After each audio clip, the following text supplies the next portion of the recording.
Infernax opens with you making a decision, but having no idea what the consequences may be. This experience felt unique within the genre, and I say within the genre, but I feel this game can fall under many genres, which is kind of the beauty of it. But let's jump into my thoughts and break this game down to see what makes it fun and what it could do better, and by the end of the video, hopefully you have an idea on if Infernax is a game for you. I'm going to lay out the gameplay structure in Infernax in a very straightforward manner. You begin with the ability to jump, attack, or block, and that's about all. And as you progress through the game and reach villages such as Darsoft, you can purchase spells and better equipment with money you receive from slaying monsters or completing side missions. You can also upgrade your power, magic, and health using XP at save points. You will find other special abilities usually in the castles such as the forward and upward thrusts, which become staples to the gameplay later on. Alright. That is pretty much a summary of the tools you utilize in the progression you're working towards, so let's break it down a bit more. The gameplay is fairly simple. You want to dodge enemy attacks and hit them when there's openings. I never found myself using the abilities too much in combat minus the forward thrust, and just because it's simple, that does not mean it's bad. The enemies offered a good challenge most of the time, especially earlier on in the game when you can only withstand like 2 hits. It required you to play with caution and build your money to upgrade your equipment and health.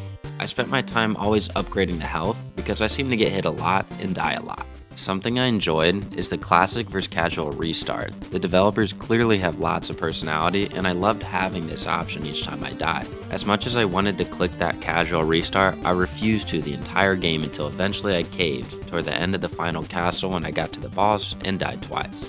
Infernax's castles hold a lot of challenging platforming that will keep you on edge, but it is very rewarding when you do complete it, especially on the classic mode. Even on casual though, the combat and platforming still remain just as challenging. With casual, you are only given more opportunities to save, maintain XP post-death, and an extra life. This challenge in the game is what made the progression feel organic. Each new area you would explore, the enemies would be slightly harder as the game expects you to have made a few upgrades. And there are villages scattered across the map with characters that will ask you to help them. These are the side missions, which came as a surprise to me because most 2D games usually don't offer this unless it is more of a collection spree. Infernax is full of these encounters that have effect on your playthrough based on the decisions you make, which I found to be a unique aspect of the game as it helped immerse you within its world. And this leads me to my next topic, the atmosphere. Most games that take place during medieval times and are full of demons and monsters usually have a darker tone. I won't say Infernax has a light tone, but it is definitely nothing like Blasphemous, and I think there are a few variables to this, and one of them is the music. Infernax has some great themes full of personality. A favorite of mine is the daytime song in Darsoft, which you can hear in my intro. The music helps set the tone for the game, and it doesn't ever try to really scare you. It's almost uplifting most of the time, even in the castles, which I find to be somewhat scary. This shows how much music can affect a game that is typically in a darker setting. To complement the music, the game is full of humor and personality, and not necessarily from the NPCs, but from the developers. The gravestones in this area hold messages, but they aren't messages related to the game. A lot of them are actually just some funny quotes that I enjoyed reading. This aligns with the classic vs casual restart feature, when they basically tell you that you're soft if you go to the casual mode. If they did not word things this way, then I probably would have gone to the casual mode in the 4th castle. The 4th castle also happens to have one of my favorite themes in the game, which I'll play for you now. So now that I've established that despite the dark medieval setting of Infernax, it still manages to maintain a lighter tone. Does this mean the game has a good atmosphere? Not necessarily, no, but it does make it unique as it branches from the usual. I think something that makes great atmosphere is the immersion. Well, what makes good immersion? I already spoke on the music, but I think having the little things added to the background and enemies matching their environments can help. The castles in Infernax are full of background elements that help create this immersion. I mean, look at these dead fetuses in the Cajanto Palace. Not all the enemies completely match the settings, such as the skeletons, but it's okay to have neutral enemies as they're found almost everywhere. But there are enemies that remain unique to the settings, such as the undead fetuses. On top of the background elements and enemies and castles, there were plenty of little things throughout the game to help immerse you. Some examples of this are the ghouls that you'd find eating human remains, or the soldiers fighting enemies out in the open. I think all these elements make up for a pretty solid atmosphere. If there's one negative about it, I would say that a lot of the overworld environments kind of blended. Nothing really stuck out to me there, and transitions between environments weren't as seamless as, say, Super Metroid or Hollow Knight. What I'm talking about is how you are to venture downward but still have almost the exact same background. I know that's kind of nitpicky of me, so I don't think that will take away from anyone's experience playing the game. I think having an immersive atmosphere is very important when talking about great games. But what about the story? I think that really depends on the genre. In previous reviews, I've done sections dedicated to the story, whether I was impacted by it or not. But for games that I personally did not think my playthrough was affected much by it, I'm just going to brush up on it. Basically, you play as Alcador, or Alcador, something like that, who's a great knight who just recently returned to his homeland to find it plagued by the unholy.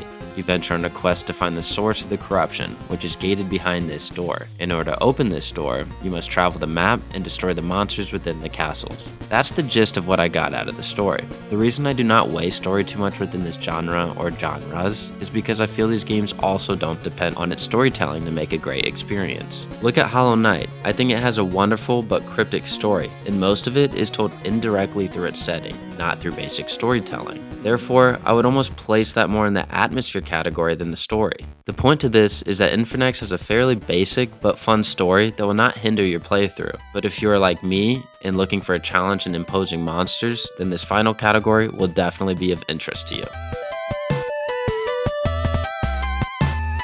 I feel like I could spend the whole video just talking about bosses, so I'll do my best not to. I think in the future, I'll make a playlist dedicated to breaking down great boss fights. In Infernax, are the boss fights fun? Well, to better understand that, let's discuss what makes a good boss fight in this game. I say in this game because I believe different titles want to achieve different things from boss fights. For example, you can't really compare a boss fight in Zelda to a boss fight in Mario. The structure, the graphics, the gameplay, and the design are all very different. In Infernax, I believe we can break it down into a few variables: atmosphere, gameplay, and design.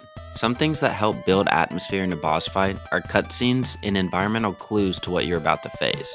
Each boss in Infernax has a fun standoff-esque cutscene which really shows off their design up close. I love the sound you would hear when entering boss's lair as it builds anticipation for the fight, and in my opinion, the build-up is very important for the making of great boss fights. As far as the gameplay, these fights varied. No boss felt the same, and they each had a few unique attacks for you to identify and evade. The bosses themselves weren't overly challenging, but the stakes felt very high, because if you were to die, then this could mean restarting from the beginning of the castle. One fight I really enjoyed was Leviathan. He had a weak point in his stomach, which made it a bit more challenging to land a hit, but what I really liked about him was his design. I believe in Infernax, the design of pretty much all the bosses were great. They all were imposing and something to fear, and in addition to that, they suited their environments for the most part, whether it be through their coloring or their mechanics, such as how Leviathan would attack you from under the water. I don't think the bosses in Infernax are groundbreaking, but they are definitely a lot of fun, and if you receive this simple ending such as myself, then you can be sure that the final boss will test you. Infernax is a game of many genres that will challenge you with its platforming and difficult enemies. It offers a lively atmosphere with plenty of settings and displays a fun personality through its dialogue. Although the game can be relentless at times with its spread out save points, specifically in the castles, but this can be avoided through casual mode, so the choice is yours. Personally, I had a great time playing Infernax, and I'm looking forward to continuing my playthrough by exploring areas I didn't get to upon finishing the 5 necessary castles. If you enjoy detailed pixelated aesthetics, solid music, and challenging platforming and combat, then I highly recommend picking up Infernax. I hope you all enjoyed the review. I'm finally starting to get a feel for how I want each playlist to be done, so there still may be some slight changes to the structure of how each video is executed depending on the category it falls under. Anyway, let me know your thoughts on Infernax, and if you have any questions that I didn't cover, then let me know in the comments below. If you like content like this, then leave a like and subscribe, as I try to get videos out weekly. And as always, I'm open to any suggestions or feedback. So until next time, peace out.